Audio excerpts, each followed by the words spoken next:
There's something strange about money. You might not be struggling financially, but deep down, you still don't feel at ease. You still think twice before spending even a small amount. You still feel like you need to stay in control all the time.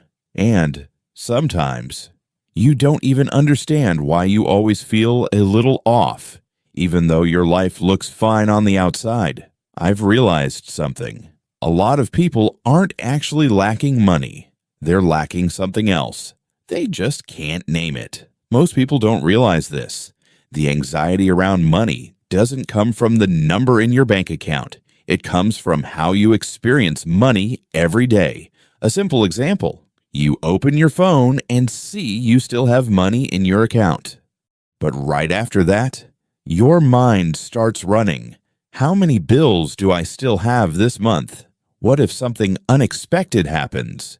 Should I really spend this right now? No one is forcing you to worry, but you still worry. And here's the interesting part. That feeling doesn't go away when you make more money. It just changes shape.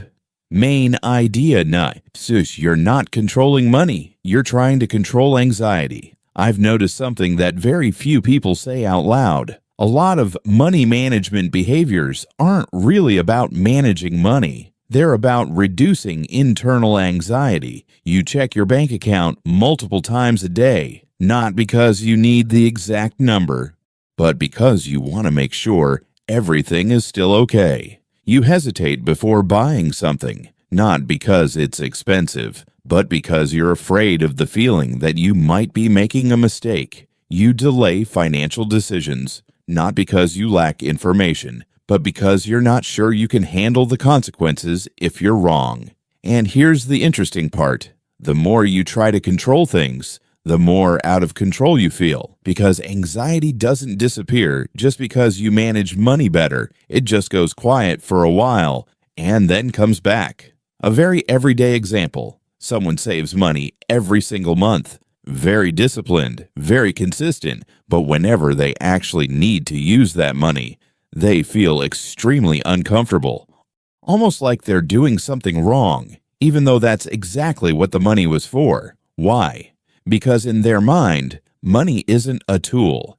It's an emotional shield, and when they use it, it feels like they're losing their sense of safety. Most people don't realize this.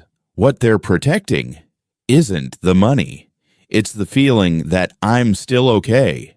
And when you use money to protect that feeling, you will never feel like it's enough. Main idea 2. You don't spend based on needs. You spend to maintain a version of yourself. I've realized something subtle. A lot of spending doesn't come from what you need. It comes from who you want to continue being. It sounds strange, but pay attention for a second. There are things you don't really use that much, but you still keep them. Not because they're useful, but because letting them go makes you feel like you're not yourself anymore. A simple example, someone keeps paying for something every month, a certain environment, a relationship, or an old habit, even though they don't feel comfortable with it anymore. But they don't stop, because if they do, they have to face a harder question. Who am I becoming?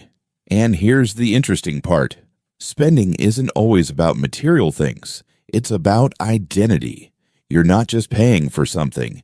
You're paying to hold on to a familiar version of yourself. Someone who's used to always having options will feel uncomfortable when they have to think carefully before every decision. Someone who used to live freely might feel like they're falling behind just because they start cutting unnecessary expenses, so they keep spending, not because they need to, but because they're not ready to let go of who they used to be. Most people don't realize this. Financial pressure doesn't always come from spending too much. It comes from trying to maintain an identity that no longer fits. And when your income, environment, or life stage changes, but your financial identity doesn't change with it, that gap is where pressure begins. Main idea 3. You're not actually short on money. You're short on breathing room. I've realized something many people misunderstand. They think their problem is, I don't make enough money. But when you look closer, the real issue is something else. Space. The space between money coming in and money going out. Most people don't realize this. Financial pressure doesn't show up when you run out of money. It shows up when you run out of margin. You still have income. You can still pay your bills, but everything is just tight. No room for mistakes. No space for unexpected situations. No margin to absorb shocks. And that creates a very quiet kind of pressure. A simple example. You know you have enough for the month, but one small, unexpected expense, and suddenly you have to figure things out. You're not falling apart, but you're not comfortable either. You're always in a state of being ready to react. And here's the interesting part. When that state lasts too long, it drains you mentally. And when you're drained, your decision-making gets worse. You either avoid dealing with money altogether, or you try to control everything obsessively. Both come from the same problem: no breathing room. Most people think, if I just make more money, everything will be fine. But if you don't create space, more income just makes your system more complex. You spend more, you commit to more, and you end up back in the same tight position, just at a higher level. Main idea. 4. You're not making financial decisions. You're reacting to pressure you don't even see. I've realized something pretty paradoxical. A lot of money decisions look perfectly logical on the surface, but they're actually made under pressure, not because someone is forcing you, but because your financial system is quietly forcing you. When you don't have margin, every decision becomes reactive. You don't choose the timing. You get pushed into it. You don't think things through carefully. You just try to deal with it and move on. A very everyday example. There are expenses you know aren't optimal, but you still accept them because you don't have enough time to find a better option. You don't have enough energy to think further. And more importantly, you don't have enough room to wait. And here's the interesting part. The worst financial decisions don't usually come from a lack of knowledge. They come from not having real choices.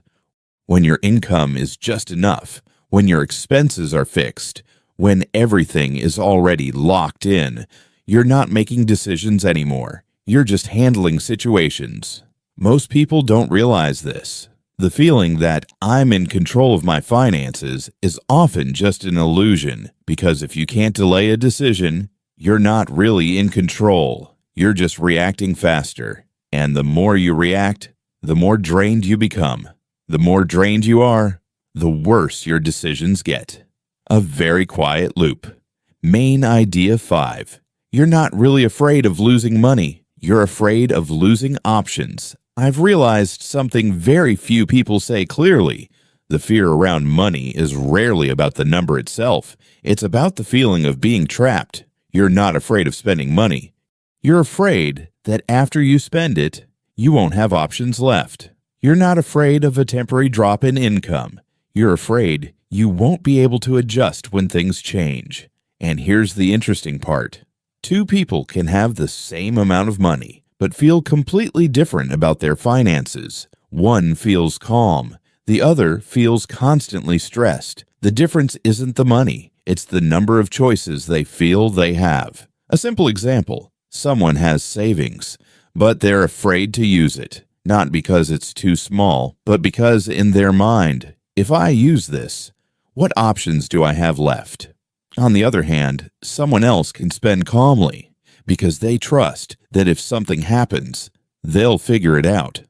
Most people don't realize this. What creates a sense of safety isn't how much money you have. It's how many options you believe you have. And when your life becomes locked in by too many fixed commitments, those options start to disappear. You can't rest. You can't try something new. You can't slow down. And so, even though you're still earning, still maintaining your life, deep down, you feel like, I'm not really free.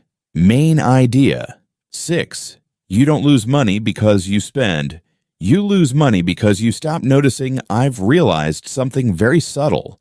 The expenses that stress you the most are rarely the big ones. They're the ones you've stopped paying attention to, not because they're small, but because they've become automatic. You're no longer deciding each time. You're just letting them continue.